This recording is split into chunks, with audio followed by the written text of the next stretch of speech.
Hi everyone, we're Mimicker, here to introduce all kinds of knowledge, even the stuff we didn't know about. Welcome to the deep dive. This is where we take, a whole heap of information, stacks of sources really, and boil it all down to the most fascinating bits, the surprising connections, and yeah, sometimes the funny stuff too, just for you. Today, we're diving into just one word, but wow, this word takes us down two completely different roads. One is like a sharp political jab that predicts market moves, and the other, well, it's a global food obsession. I'm talking about the taco. Now, I bet when you hear taco, your mind goes straight to, warm corn tortillas, maybe some sizzling carne asada, those bright salsas, that squeeze of lime. Delicious, right? And yeah, absolutely, we're definitely going deep on that mouth-watering reality, trust me. But here's the twist, the unexpected turn in our deep dive today. Because taco has picked up this totally different meaning recently. It's kind of funny, but also pretty significant in finance and politics. So our mission today, unpack this fascinating double life of taco. Tell us about economics, about, that whole dance between political talk and how markets react. And at the same time, what does it reveal about this incredible tapestry of global culture, the really deep history of food? It's a journey, seriously, from like Wall Street trading floors to ancient Mexico and then all across the globe. It really is amazing, isn't it, how one, simple word can connect these completely separate worlds. It gives us this unique lens, really, to look at some complex global stuff. So on one hand, yeah, we'll explore this term that's become this witty shorthand for a certain kind of political and financial behavior, something that actually influences markets and, shapes how people talk about politics. And then on the other hand, we dive right into the food icon itself, a dish with this incredibly rich, complex history, rooted deep in indigenous traditions, something that's spread and changed across so many cultures. This deep dive, I think, it's really going to show how two concepts that seem totally unrelated, right? Different spheres of life entirely, how they can share the exact same name. And in doing that, they offer these incredibly rich insights into, well, very different but equally vital parts of our world. From reading market signals and political moves to understanding the real power of cultural fusion and food history. It's ultimately it's a testament to how dynamic language is, how it evolves in these really unexpected and sometimes pretty delightful ways. Okay, let's really unpack this first meaning because I found this part absolutely striking. How on earth did a humble, delicious Mexican corn tortilla dish get tangled up with presidential trade policies? And not just tangled up, but apparently irritating leaders and maybe the most surprising part, guiding massive investment decisions. Right. It sounds almost unbelievable. Exactly. So this is where our first taco comes in. And just to be clear, you can't eat this one unless, you count making a lot of money as eating well. A different kind of satisfaction, perhaps. Perhaps. So this term, the taco trade, it wasn't just some slang that bubbled up from the market floor. No, it was actually coined. Robert Armstrong, he's a columnist for the Financial Times, known for being pretty sharp, pretty direct. Yeah. He introduced it in his FT Unhedged column back on May 2nd, 2025. And here's the real kicker, the full acronym behind this taco. The funny, politically loaded meaning, it's Trump always chickens out. Yeah.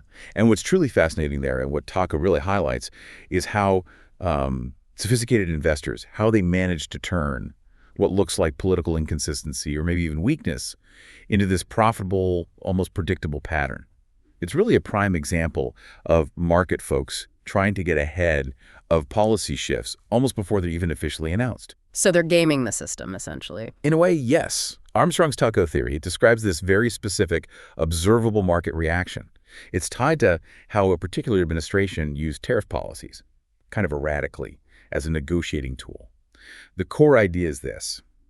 The financial markets, over time, has sort of gradually but clearly figured out that the U.S. government under this administration seemed to have a real problem handling prolonged economic and financial pressure. And look, this isn't about politics. It's a cold, hard observation of market dynamics. It's almost like behavioral economics applied to policy. Okay, right? I see. So how did that play out? Well, whenever these really aggressive tariff threats were made, big ones, enough to seriously spook the markets, cause, say, a noticeable drop in stock indices, there was this predictable response from the administration. almost reflexive. They'd consistently end up scaling back the threats or delaying the measures. And this pattern, it evolved. It became this highly predictable trading strategy. For that taco trade. Exactly. Investors basically started betting on the administration backing down from that initial tough stance. They expected a market rebound to follow. So they saw that initial market plunge, the one triggered by the tariff threat, not as some long-term disaster, but as a temporary dip. An opportunity. To buy the dip, as they say. Yeah. Precisely. Buy the dip, buying stocks or assets after the price drops, expecting it to bounce back soon. In this case, investors felt pretty confident the tough talk would soften, making that dip a calculated risk, a chance for profit. And this creates this fascinating feedback loop, doesn't it? The market's reaction itself starts sending a powerful signal, almost forcing adjustments in policy down the line.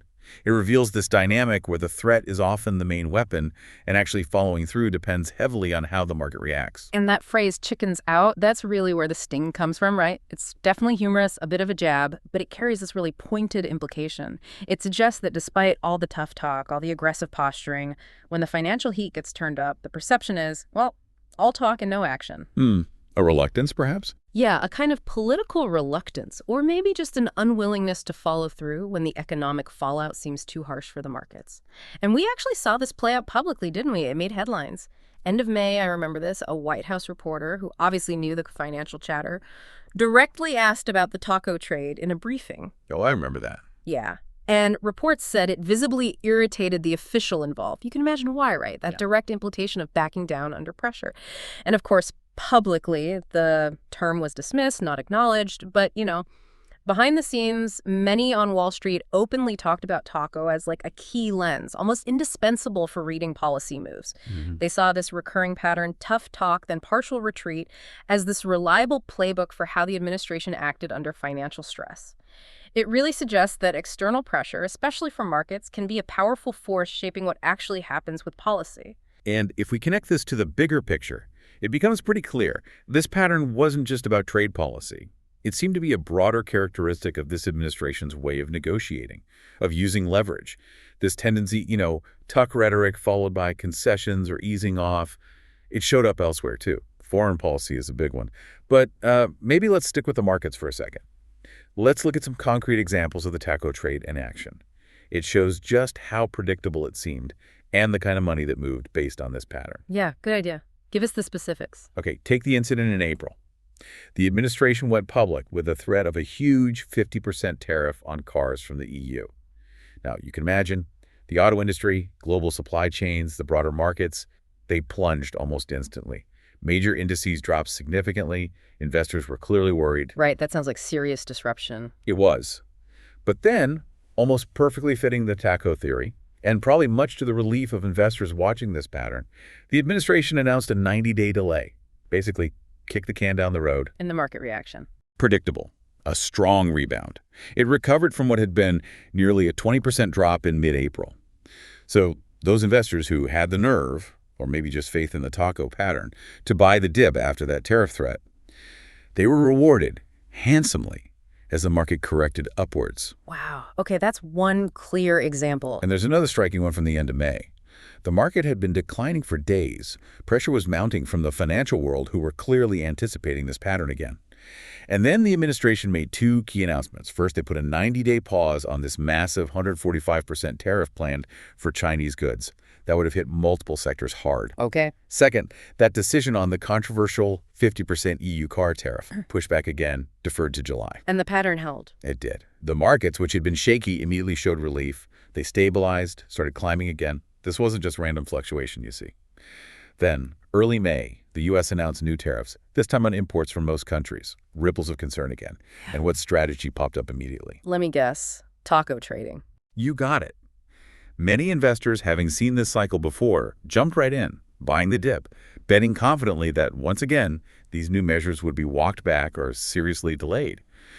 It got so ingrained that analysts were actually joking, saying things like, everyone's just waiting for Trump to do another Taco Tuesday. Huh. Not about the food, obviously. Obviously not. It was like just as predictable as a weekly cheap taco deal. This expected policy pullback offered the markets something regular, a cyclical chance to profit, and importantly, a reduction in that policy uncertainty. So it became almost ritualistic. In a market sense, yes. Wow. And as I mentioned earlier, the implications go beyond just economics. By early 2025, if you looked at the data, there was this fascinating, almost uncanny trend in foreign affairs too, mirroring that taco principle. This administration had made, get this, 22 distinct military threats against foreign adversaries. Big talk, fire and fury, threats to wipe out regions, you name it. 22. Wow. 22. But when it came down to actual military action, they only followed through on 2 of those threats. Only 2 out of 22. That's right. Think about the famous threat to North Korea, fire and fury. Caused huge global tension. What followed? Direct negotiations, diplomacy, a major de-escalation from the initial words. Or the vow to wipe out Afghanistan in 10 days. Again, very strong language. What happened? Not military escalation, but pursuing and eventually signing a withdrawal deal. This consistent pattern, it really forces you to think critically, doesn't it, about the gap between a big public statement and actual concrete policy. Definitely. So what does this all mean for how we understand political talk versus what actually gets done? It kind of suggests that in this era, particularly with this administration, those big public statements, whether on trade or foreign policy, they were often less about immediate action and more about perhaps creating leverage, signaling, testing boundaries, with, it seems, a high probability of pulling back or making concessions later, especially when the economic or political heat got too high. It's like watching political game theory unfold in real time. That's a really compelling way to look at it. This idea that you can observe these patterns, almost predict behavior, whether it's in stock market swings or, delicate international talks. It really makes you wonder about the true weight of words from leaders. And also, the intent behind the initial big talk if the retreat is almost baked in. But now, okay, deep breath. Here's where things get really interesting. Because we're about to make this huge shift. We're leaving the abstract world of finance, of political chess moves, and diving headfirst into the tangible, the utterly delicious, the deeply cultural world of the actual taco. The edible one. The edible one, thank goodness. It's just amazing how one little word can hold these 2 totally different, equally rich realities. The culinary taco, it's so much more than just food, isn't it? It's like a masterpiece, a symbol, a beloved dish with its own ancient, complex story, totally separate from its financial namesake. Oh, absolutely. The history of the culinary taco is far richer, far more nuanced than most people probably realize. It goes back not just centuries, but millennia. One of the earliest written records we have of the word taco itself, used for food, it gives us this tantalizing little glimpse. It's from an 1836 Mexican cookbook. 1836, okay. Yeah, and it described rolling meat in corn tortillas, quote, like forming a taco. So the term was already common culinary language by then. But there's also this other intriguing theory. It traces the word back to the 18th century. Mexican silver miners apparently called their paper-wrapped gunpowder charges tacos, little explosive bundle. Gunpowder, that's unexpected. Isn't it? It just highlights how language evolves sometimes in these really wild ways. A word for an explosive becoming a word for food, maybe because they were both small and wrapped. Who knows for sure. Fascinating. But here's the key thing. Regardless of when the word taco officially entered the food vocabulary, the actual practice, wrapping food in tortillas, that's way older, deeply ingrained in Mesoamerican history. Indigenous peoples in that region, they were eating small fish, insects, other proteins wrapped in fresh, soft tortillas, long before Spanish colonization. Just a normal, integral part of their diet. The tortilla itself was fundamental. For thousands of years. Exactly. It's believed that tortilla predates written history. It was a staple for civilizations like the Olmec, the Maya, the Aztec, central to their food culture. And if you look at the historical accounts from the conquistador era, people like Bernardo Diaz del Castillo, he wrote about the Spanish conquest. You mentioned Hernan Cortez hosting this banquet in Coyoacan, which is now part of Mexico City. Okay. And at this banquet, they served tortillas filled with chili and meat to the Spanish conquerors. This moment, it's often pointed to as maybe the first time Europeans actually encountered tacos, or at least something very close to them. It shows the dish's deep roots, even during that time of intense cultural clash. Wow. And the tortilla itself is key. You mentioned that. Absolutely central. Its creation relies on this ancient process called nixtamalization. Have you heard of this? Vaguely. Remind me. So you take dried corn kernels and cook and steep them in an alkaline solution, traditionally lime water, or sometimes lye made from wood ash. And it's not just about softening the corn.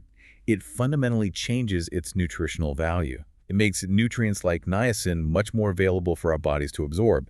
Plus, it improves the flavor, the aroma, and gives the dough, the masa, that essential elasticity you need for a good pliable tortilla. Ah, okay. That makes sense. So from these ancient roots, maybe even explosive beginnings with the miners, the culinary taco slowly spread. It likely started gaining popularity in the bustling markets of Mexico City and then radiated out across the whole country.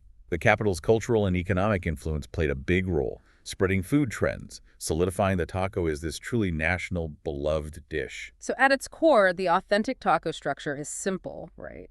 But profoundly satisfying. Deceptively simple, yeah. We're talking, what, palm-sized soft corn tortilla wrapped around some kind of filling.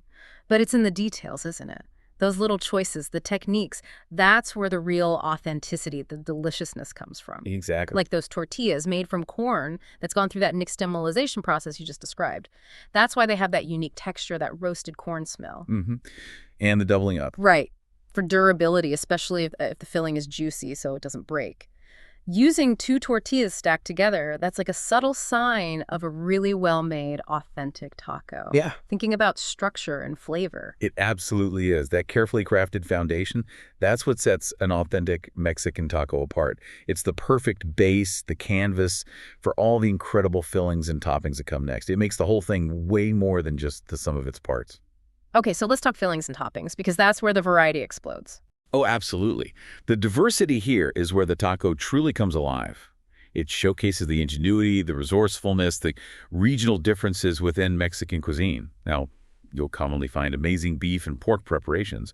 But it's interesting, chicken is actually less typical in traditional Mexican street tacos than many people outside Mexico might think, often used in different dishes. Ah, okay. Good to know. And what's really remarkable, a real hallmark of traditional Mexican cooking, is the skill in using, well, all parts of the animal, nose to tail eating, basically. But it's not just about sustainability that achieves that. It's mainly about maximizing flavor, texture, not wasting anything. So you find these incredibly delicious fillings made from beef tongue, that's lengua. Lengua, right. I've seen that. Super tender pork cheek or meat from the head, hearty tripe, which is stomach lining, even things like brains, sisos, or crispy pork skin, chicharrón. This approach gets every bit of flavor and texture, turning cuts others might discard into something amazing. That takes real skill. It does. And beyond those general types, you have specific preparation styles that really elevate the taco, each with its own regional feel and flavor, like tacos de asador, grilled tacos. These often feature a perfectly char-grilled beef, carne asada, cooked over open flames for that smoky depth, or sometimes crispy grilled offal, the organ meats, adding a richness you don't get elsewhere. Carne asada. Classic. Definitely. Yeah. Then if you go to the coasts, especially Baja California, you enter the world of seafood tacos. Fresh fish, succulent shrimp. A standout is tacos de pescado fish tacos, usually grilled or fried fish, tucked in a tortilla, often topped with crunchy shredded cabbage, maybe a bright tomato salsa, and that creamy, tangy mayo-based sauce. So good. Oh, yeah. Baja fish tacos are legendary. They really are. A totally refreshing contrast to the richer meat fillings from inland. And hey, for vegetarians, authentic Mexican cuisine has amazing options too. Tacos with tender mushrooms, earthy nopales, that's cactus paddles, other local vegetables, shows the versatility. Good point. It's not all meat. Not at all. But no matter the filling, the one thing that truly completes a taco, the salsa. Ah, yes. Crucial. Absolutely crucial. Fiery red, vibrant green tomato-based, smoky chipotle, creamy avocado guacamole. You need the right salsa. It provides that essential burst of flavor, acidity, sometimes that kick of heat. It balances the richness. Without the right sauce, chosen for that specific taco, it just isn't complete. Like a symphony without its conductor. Great analogy. And the toppings? The street style? Classic street vendor style often keeps it simple, fresh, usually just a scatter of finely chopped white onion and cilantro. Gives you that sharp aromatic contrast. Depending on the place, you might get extra garnishes. Crisp lettuce, thin radish slices for pepperiness, maybe roasted chilies for smoky heat. And the lime. Can't forget the lime. Never. That final squeeze of fresh lime juice is non-negotiable. Adds that bright, zesty acidity that just lifts everything, cuts through any richness. Perfect finish. So thinking about all this diversity, this history, what really stands out? For me, it's how this seemingly simple food is actually this incredibly deep expression of culinary heritage, regional pride, and just pure artistry passed down through generations. It's way more than just meat in a tortilla. Yeah, what really stands out to me is exactly that, how something that sounds so basic, meat in a tortilla, becomes this incredibly nuanced art form, a mirror to history, place, and just amazing ingenuity. It's kind of mind-boggling, the depth in something so straightforward. And speaking of art forms, beyond the basics and the regions, some taco styles have just become icons, right? Known and loved everywhere. Absolutely transcended their origins. So let's dive into a few of those classics, the ones every taco lover needs to know, because each one really tells its own unique story. For sure. These classics really showcase the mastery and the cultural mixing behind the taco. Each has a very distinct method and flavor. First up, probably one of the most famous, tacos al pastor. Literally translates to shepherd style. Al pastor, Yeah. my favorite. Tell me about it. Okay, so this one has a fascinating backstory. Heavily influenced by Lebanese immigrants who came to Mexico in the early 20th century. They brought the tradition of shawarma with them. Shawarma. Okay, I can see the connection. Exactly. So imagine this. Pork, marinated in this vibrant mix of chilies like guajillo, ancho, plus ají paste, which gives it that reddish color and earthy taste, garlic, spices, thinly sliced, then stacked vertically on a big rotating spit. Just like gyro or shawarma meat. The trompo, right. The trompo, exactly. And as it rotates, it grills slowly, getting this amazing caramelized crust on the outside, but staying super juicy inside. Then, when you order, they expertly shave off thin slices right onto your warm tortilla. But the signature touch. What makes al pastor a pastor? The pineapple. The pineapple. Usually there's a whole pineapple roasting on top of the spit, and they slice a piece off with the meat. That sweetness, that acidity from the pineapple just cuts through the rich pork perfectly. An unforgettable sweet-savory combo. Totally addictive. It really is. Okay, what's next? Next, let's talk tacos de carnitas. Carnitas just means little meats.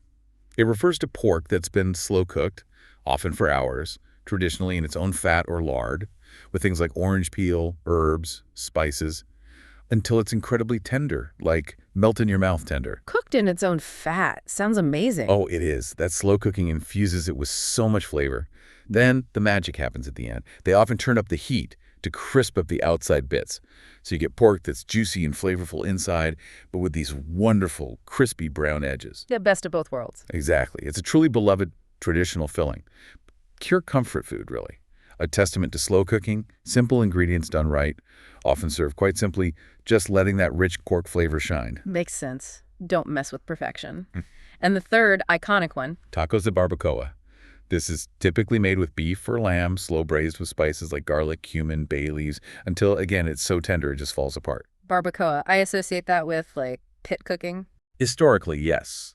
The traditional ancestral method was much more elaborate. Roasting a whole animal, wrapped in maguey leaves, those are agave leaves in an underground pit. That imparted this unique, smoky, earthy flavor and incredible tenderness as it steamed. Wow. That sounds intense. It is.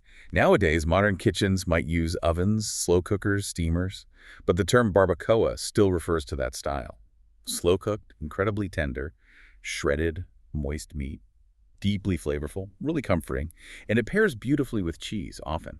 Adds another layer of richness. Okay, al pastor, carnitas, barbacoa. Got it. 3 pillars of taco greatness. Each sounds incredible and tells a story. They really do. They illustrate the depth and the history beautifully. So we've got the history, the authentic flavors, these iconic styles. You can really feel the cultural weight packed into this dish. But how did this Mexican treasure go global, become this sensation that evolves and adapts everywhere it goes, sometimes in ways that might make a purist raise an eyebrow? Huh. Yes, that definitely happens. It's really a testament to the power of cultural exchange, isn't it? And just the universal appeal of seriously delicious food. As Mexican immigrants moved, especially into the U.S., they brought their culture, their food. And inevitably, the taco started picking up these local twists. It adapted to new environments, new ingredients, new tastes. And that led to these fascinating, sometimes controversial variations that are now huge staples in their own right, even if they seem pretty far removed from the original Mexican forms. Food acts like a bridge, but sometimes it simplifies or changes things for wider appeal. Right. So let's talk about those adaptations. The most obvious one, probably. Has to be the American hard-shell taco. Undeniably a U.S. innovation. A real departure from that soft corn tortilla tradition. Totally different experience. Completely. Here you take corn tortillas, deep fry them into that crispy U shape, creates this sturdy, crunchy shell, easy to hold, easy to fill, and the typical filling, seasoned ground beef, often topped with those classic Americanized additions. shredded iceberg lettuce, diced tomatoes, loads of shredded yellow cheddar cheese, maybe a dollop of sour cream. Very different texture, different flavor profile, caters to different preferences. So when did this crunchy version emerge? It traces back to the early 20th century. The exact origin is a bit fuzzy, debated. But by the 1930s, crunchy taco shells were popular enough that you could buy kits, special tools to make them at home. Americans were getting curious. Kits in the 30s. Interesting. Yeah, and the innovation continued. Patents for taco-making gadgets and processes followed in the 1940s. It was cementing its place. Then came a really pivotal moment, 1962. An entrepreneur in California named Glenn Bell. He saw how popular Mexican food was becoming in Southern California. He opened the first Taco Bell. Ah, the big one. The big one. His idea was simple. Fast, cheap, Mexican-inspired food, tailored to American taste for convenience, familiar ingredients. Inspired being the key word there. Exactly. While Taco Bell is seen as Mexican by loads of people worldwide, it's much more accurate to call it Tex-Mex fusion. It borrows flavors, concepts, but adapts them heavily for American preferences, convenience, certain ingredients, simplified prep. It shows how global foods get reinterpreted, re-commercialized. Right. It's its own thing, really. What about other global twists? You mentioned Japan earlier. Yes. The taco's journey across the Pacific gives us another really intriguing, maybe less known example of fusion. Taco rice in Japan. Taco rice. Okay, tell me more. This came directly out of the big U.S. military presence in Okinawa, especially after World War II, a place where American and Japanese cultures really mixed. So taco rice is basically a clever mashup. You take seasoned taco meat, ground beef, classic taco spices, add some melted cheese, shredded lettuce, and serve it all over a bed of fluffy white rice. Huh. Taco toppings on rice. Yeah, exactly. It combines familiar American taco flavors with the staple grain of Japanese food. It created this comfort food that apparently really clicked with both American soldiers and local Okinawans. I can see that working, actually. It got incredibly popular in Okinawa, spread way beyond the military bases. It even showed up on KFC Japan's menu for a while. Yeah. And you can find it in Yoshinoya outlets. That's a big beef bowl chain across Okinawa. Shows how integrated it became into local fast food, even national dishes there. Wow. From Okinawa to KFC Japan, that's quite a journey. It really is. And it brings up that important question, doesn't it? How do cultural foods keep their identity, their essence, while also changing and adapting in new places, often creating entirely new traditions in the process? It just speaks to how fluid global food culture is, the amazing ways cultural exchange shows up on our plates. That is a fantastic question, and it really makes you appreciate how adaptable culture is, whether it's a word describing financial policy or a food crossing oceans and changing itself. So bringing it all together, what does this all mean? We started with the sharp, witty critique of political moves, a term that weirdly became a market predictor. Trump always chickens out. Then we dove deep into this culinary masterpiece, a food that's traveled the world, transformed itself, captured taste buds everywhere. Two sides of the same coin, almost. Exactly. It's just fascinating how one simple word, taco, reflects these huge dynamics of globalization, cultural fusion, whether we're talking about volatile markets or the delicious food we eat. It's like a tiny window into how language, economics, culture are always mixing, influencing each other, evolving in ways you just don't expect. It absolutely is. And on the food side, I mean, the taco's status as a global phenomenon is just undeniable. You just have to look at things like Taco Tuesday in the U.S. It's become this weekly ritual for so many people. A national institution, almost. Pretty much. And beyond that, you see countless quirky taco variations all over the world. Korean BBQ tacos, those French tacos which are more like grilled burritos filled with fries. Each one is a local take, a fusion experiment. It shows just how incredibly versatile the idea of a taco is. This isn't just some passing trend. It's deeply woven into global food culture now, and still evolving. And you had a statistic about how many we eat. Oh yeah, get ready for this. It really puts the scale into perspective. Americans alone eat over 4.5 billion tacos every year. Billion, with a B. With a B. 4.5 billion. If you laid all those tacos end to end, they would stretch from the earth all the way to the moon and back again. That is absolutely mind-blowing. Earth to the moon and back in tacos. Crazy, right? An almost unimaginable amount of corn, fillings, everything. Yeah. But maybe the most profound nod to the taco's cultural weight came in 2010. That year, traditional Mexican cuisine, which heavily features the taco and its foundation, the tortilla was officially named a UNESCO Intangible Cultural Heritage of Humanity. UNESCO heritage. Wow. That's huge. It is huge. And it wasn't just about the food tasting good, it was recognition of the whole package. The intricate knowledge, the farming practices, the ancient rituals, the cooking skills, the cultural practices tied to making and eating it, all passed down for generations. It really underlines the taco's lasting place, not just in Mexican identity, but in our shared global culinary heritage. It affirms its deep historical and cultural value. That's incredible. A truly fitting recognition. So yeah, whether we're talking about financial markets maybe seeming to chicken out, or a culinary marvel that's conquered the world with its adaptability and sheer deliciousness, the taco really shows us how language and culture are constantly bumping up against each other, evolving, creating new meanings, new traditions. Maybe the next time you hear the word taco, you won't just think about lunch. Maybe you'll think about this whole universe of connected stories, surprising transformations, and really deep cultural roots. Definitely gives you something to chew on in more ways than one. What a journey for one little word. Thanks for tuning into this deep dive. If you enjoyed our content, don't forget to like, subscribe, and turn on the notification bell.